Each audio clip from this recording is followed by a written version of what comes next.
Nag-abli og temporaryo nga katambakan og basura ang Mandawi City, taliwa ning problema karon tungod sa Binalyo landfill nga nagka-landslide karong bag-o. Atong saran sa live report ni Nico Sereno. Nico?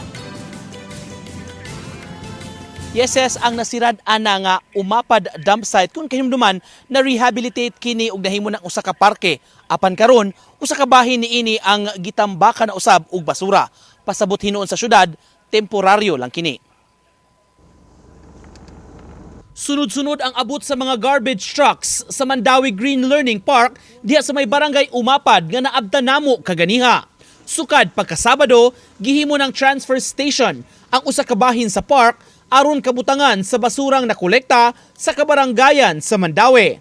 Aron ma-regulate ang pagsudgawas sa mga trucks sa baong park, gischedule sa lain-lain nga oras ang pagtambak sa kada barangay. Ug aron maka-unload sa sakto nga oras, ang ubang barangay nag-adjust sa schedule sa pagpangolekta gikan sa kabalayan. Alas 4 sa kadlawon. Hangtod Alas 10 sa buntag. mo makalabay. Oo, makalabay. So, ang inyong pagkolekta sa basura na oras.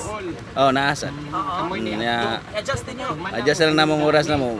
Biyahe lang may kadlawon. Naamang ko tayo mga schedule sa mga barangays. 27 barangays niya, naka-schedule na din ha. Moni pananglit kani nagbulat lang ni sila turno. Oo, kani siya sir, alas 11 hangtod sa alas 5 ni siya. Depende na sa breakup kung sa strategy lang gamiton. No, nga ma-isir nila aron makalabay gyud sila sa ilang oras. Pasabot sa syudad, temporaryo ra kini nga setup. Labi na nga gitinguha sab gyud mapreserbar ang Green Learning Park nga kaniadto mao ang Umapad dump site. Among gi-tan-aw ana mga 2 weeks. 2 weeks no, mangita taglain na alternative ana kay ganam sa nato i-preserve ang park.